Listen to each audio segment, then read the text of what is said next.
all know Spider-Man's going up against the Vulture this summer, but what villains will he be fighting in the future? Tom Holland has some ideas. I'm Sasha Pearl-Raver, and this is Screen Junkies News.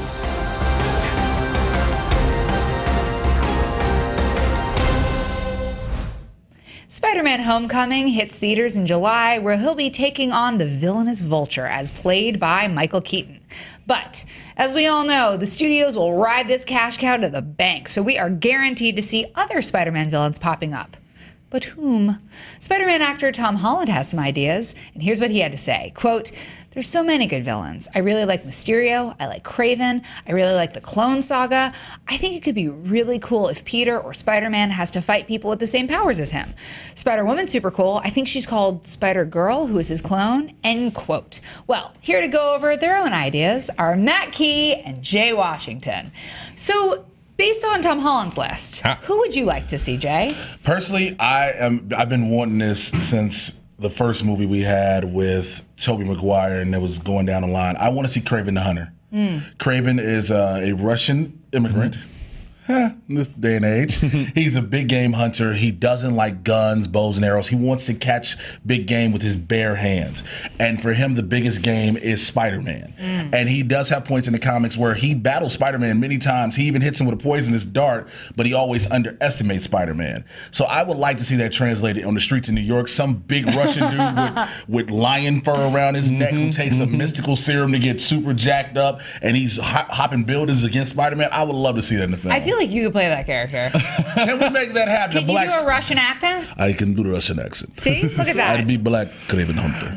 And what's fun about Kraven also is that like in the Ultimates, where he was a reality TV star, which is like a whole other level of like, make him a reality TV star, and watch me catch Spider. His game is to watch me catch Spider on TV. I catch Spider on TV for millions of people. Yeah. What about you, Matt? Who would you want to see off of Holland's list? Well, he like, when I first saw the quote, I was like, oh man, like he has a quote about who he wants to play. I hope he says Mysterio, and that's the first person he says. Like Mysterio, I feel like is one of the last classic Stan Lee, Steve Ditko villains who we have not yet seen. We have Vulture coming now. We've seen Lizard. We've seen the Green Goblin.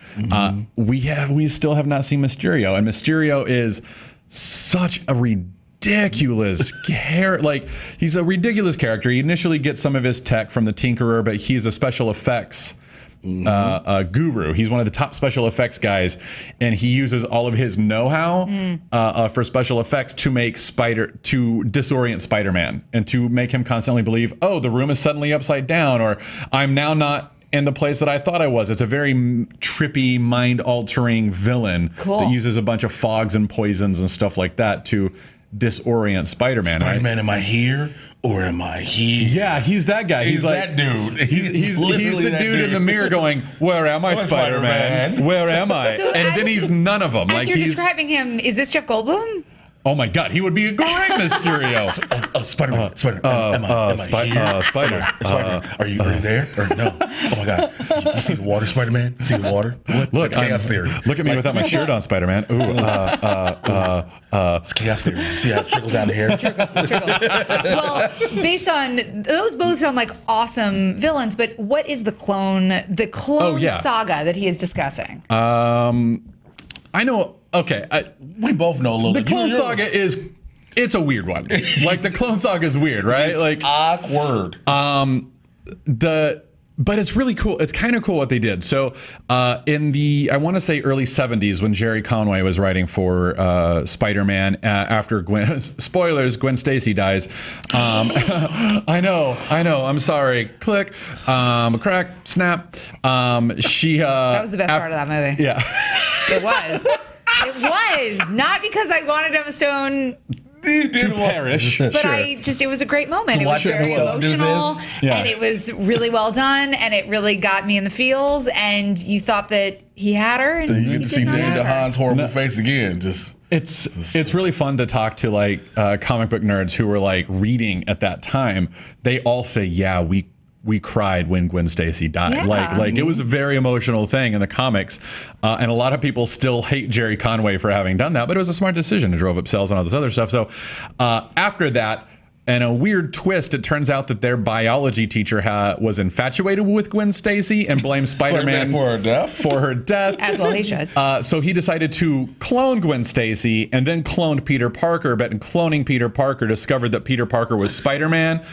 And then he put the two Spider-Mans up against each other, and both Spider-Mans thought that they were the original Spider-Man, but Peter Parker Prime ends up beating Peter Parker Clone, and the clone dies. And he throws the body into a factory incinerator or something like that, like one of those smokestacks, throws him down, burns him. In the 90s, we find out that clone survived, and 5 years later, he's living as Ben Reilly away from New York, and he comes back and takes up the moniker of the Scarlet Spider, and kind of the whole saga starts over in some capacity. Yeah, it gets really weird. It gets tremendous. And then Kane is there. He was the actual first clone that we never heard about, but he was a failed experiment, but he's still alive. It's a mess.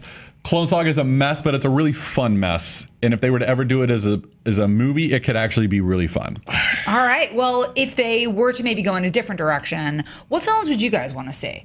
What do you think, Jay? I would like to see the Hobgoblin. Now, I know with having Ned Leeds in this movie, you tease it a little, but you don't always have to go the Ned Leeds route of having the Hobgoblin. You can go Roderick Kingsley, the original Hobgoblin. You could go Jason McIndale, which many people know from the cartoon Spider-Man. He was one of the most violent ones. He was even more violent than Norman Osborn in some cases. He was just robbing banks and everything.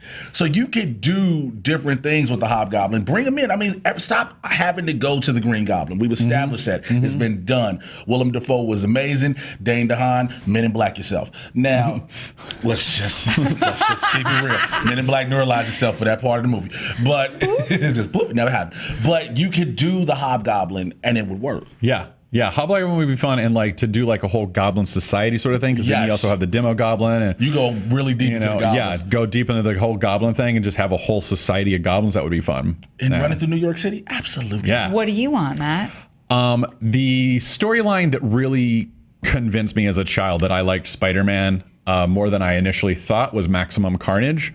Maximum Carnage is one of those storylines, like for me, it's still a perfect Spider-Man story because it starts off and it's just Spider-Man versus Carnage. Carnage's second story where he comes out. Carnage is a part of the symbiote from Venom gets away from him, gets on Cletus Cassidy, right?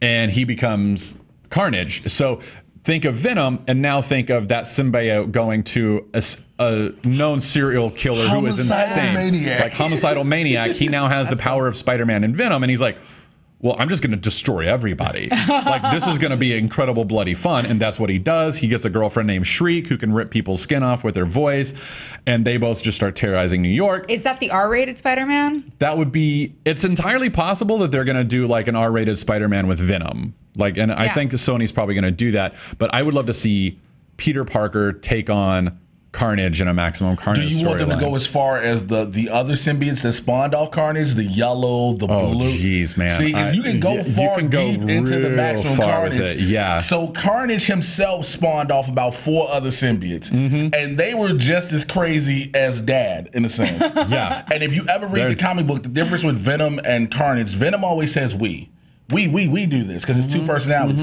Carnage is so cool with being a maniac and having this thing that kills him. He's like, I'm cool with all this. It's just me. All right. Yeah, it's me. I'm doing it. But like the Maximum Carnage storyline ends up like Captain America gets pulled into it. Cloak and Dagger join up with him. Like every single issue sees a new villain either join the team for Carnage and Chaos, or another hero join with Spider-Man. And by the end of the 12-issue crossover, you just like it's a full-on battle for New York.